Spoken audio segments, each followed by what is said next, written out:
Firstly, I'd like to apologise. Clive Stafford-Smith, due to unforeseen work commitments, is unable to be with us today. But I'm very grateful to our panellists who are with us. John Rees from Stop the War, Victoria Britton, the former associate editor, foreign editor of Guardian newspaper, Azim Qureshi from Cage Prisoners, and Aisha Manar, the founder of London Guantanamo. Today, 10 years ago, people took to the streets and chanted, "Not in our name." Today we will mark exactly 10 years since the first bombs fell on Baghdad back in 2003. And since the West has instigated its war on terror, countless civilians and troops have been maimed and killed. The declaration, the war on terror, has also led to a startling trend in the use of extraordinary rendition, torture and indefinite detention without charge for suspected terrorists. Most of these people have languished in degrading conditions in places such as Abu Ghraib prison, US Bagram Air Force Base, Diego Garcia and the infamous Guantanamo Bay. One such detainee is Shaka Armour, the last British resident who has been cleared for release in 2007 by the Bush administration and subsequently by the Obama administration, but has been incarcerated there for 11 years ongoing. Obama promised to close Guantanamo 4 years ago, yet his promise remains unfulfilled. Thank you for joining Birbeck Stop the War. This is the student response. We say no to torture, no to human rights violations, and no to detention camps. Our first speaker today will be John Rees, the founding member of the Stop the War Coalition. Thank you.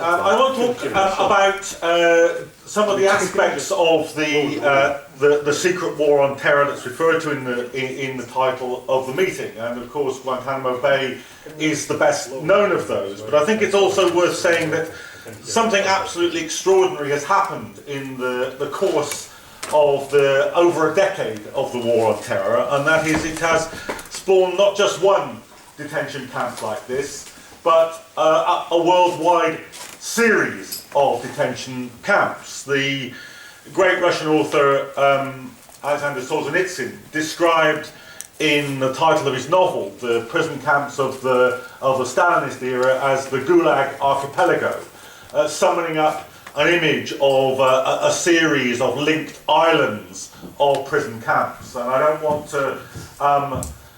to insist by any means that on the idea that the level of death or torture equals that in Stalin's Russia, but nevertheless, there is now today a new American Gulag Archipelago. There is not just Guantanamo, there is Abu Ghraib, there is Bagram, there are the processes of secret rendition and legalized state-sanctioned torture. And I want to draw attention to some of the ways in which that process, part of the war on terror, of the domestic impact of the war on terror, is degrading civil liberties, is removing civil liberties which in this country have been sustained not over decades, but over centuries. Let me talk first of all about the Justice and Security Bill, which has just gone through its first reading in the House of Commons. It was introduced first in the House of Lords. The House of Lords made an unprecedented, I think in 60 years, there has never been a bill before the House of Lords which had so many amendments thrust into it, 13 amendments into the Justice and Security Bill. When it reappeared in the Commons this week, the Commons threw out all the amendments and sent it back in its original form to the House of Lords. What the Justice and Security Bill will do is to institute secret trials in this country. You will be able to be brought before a court in which you will not know what the charges are against you, and you will not know what the evidence is against you. Your legal representative will not know what the charges is against you and will not know what the evidence is against you. The security services in this country will be able to go before a closed and secret session of a court and give evidence against you which will be unknown to you and unchallengeable by you. That's one aspect, just one aspect, that this week is headed towards being the law in this country. Let me give you another example. The Home Secretary, Theresa May, has since 2010 stripped British citizenship from 16 people in this country. Now, when she does this, you are able to appeal to a court to have her decision reviewed. But in nearly all these cases, she has stripped the citizenship from people, in some cases people who were born in this country, who are citizens of this country, when they were abroad. So they can't return to the country after having their citizenship stripped from them, and therefore they can't appeal against the decision of the Home Secretary, or it makes it nearly impossible for them to do so. In two of these cases, in the cases of two people who've had their citizenship stripped from them, they were later assassinated by drone strikes. So what the government is doing is declaring that somebody is no longer a British citizen. The government will not answer the question about whether it then subsequently passed on intelligence to the American state, and as a consequence, these people have then been targeted and assassinated by a drone strike. So, in these two cases, the Security and Justice Bill introducing secret trials, in the case of the Home Secretary in this country, able to take the citizenship away from British citizens and open them up to assassination by special operations or drone strikes, there is perhaps one of the most determined assaults on absolutely essential civil liberties that we've seen in this country for many, many decades. When the Home Office were challenged about the stripping of citizenship by the Home Secretary, they replied to questions by the press by saying, I'm quoting here, citizenship is a privilege, not a right. The Home Secretary has the power to remove citizenship from individuals where she considers it to be conducive to the public good. Now, let's be clear here. Quite contrary to what the Home Office says, and quite contrary to what the Home Secretary obviously thinks, citizenship is a right in this country. It is not something which is granted to you as a privilege by your government. You do not have to earn it by good behaviour. You do not have to abide by certain political principles in order to be regarded as a citizen. If you are born in this country, you have the right to citizenship. If you become a citizen of this country and possess a British passport, you have, as of right, legal freedoms in this country. And this government, in these two cases, is attempting to reintroduce into British law the idea of prerogative justice.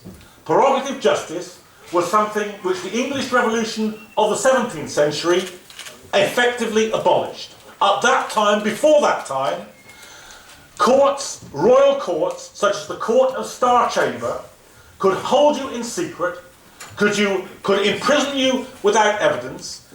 You had no right to appeal to an ordinary court of law. The English Revolution abolished those principles and instituted the idea that every single person in this country had the right to appear before a court and be judged by their peers and to know what the charge was against them and to be able to defend themselves in open court.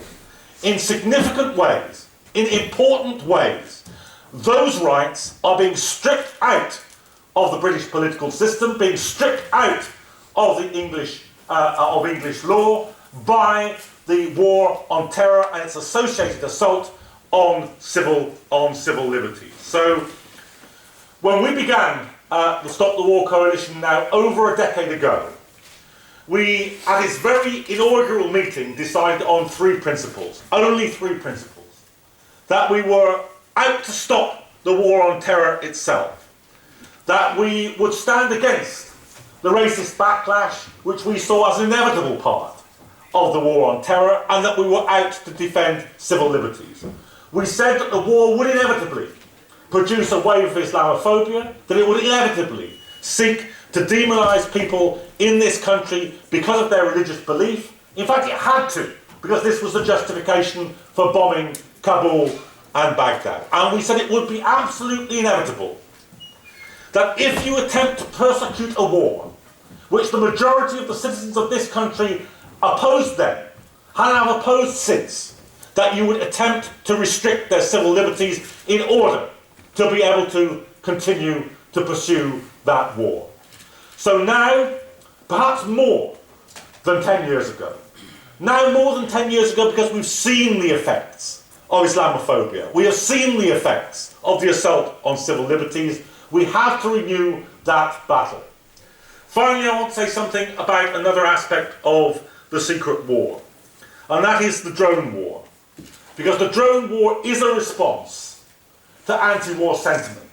It's a way of persecuting a war without ever risking the lives of the troops in the combatant major states. It's a way of instituting illegal assassination, of being able to breach the sovereignty of other countries without the physical invasion. It's about being able to assassinate your political opponents without ever having to stand before a parliament or a court and justify your actions. I edited a film a little while ago where a soldier who had operated drones in Iraq spoke to the camera and said that he thinks that he had personally witnessed some 400 people who had been killed by drone strikes. The death toll is in a huge measure greater than that which we are told.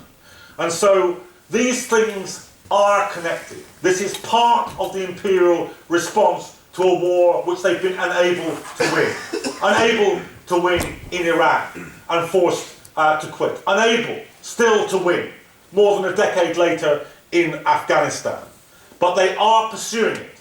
They are pursuing a racist agenda. They are pursuing an agenda which destroys the civil liberties of citizens in this country. Indeed, in the words of the Home Secretary, wants to remove the entire idea of citizenship and make it a gift of government, not a right that you have because you live here. And so on all these fronts, I think that we have today to renew our opposition to the war on terror. I hope that you'll participate in the demonstration that we have on the 27th of April. This is a demonstration outside the RAF base, which has now, in the past few months, been the first base in Britain where drones are directly piloted and operated from this country.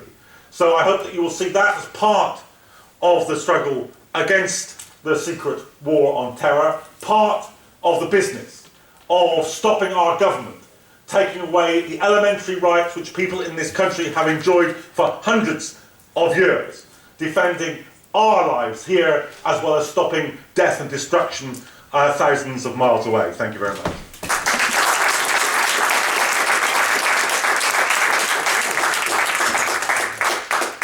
Thank you very much.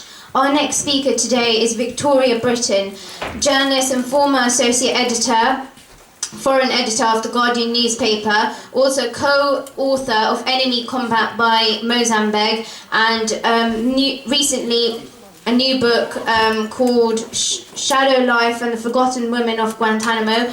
If I can just pass it on to Victoria, thank you. Thank you very much. Good evening.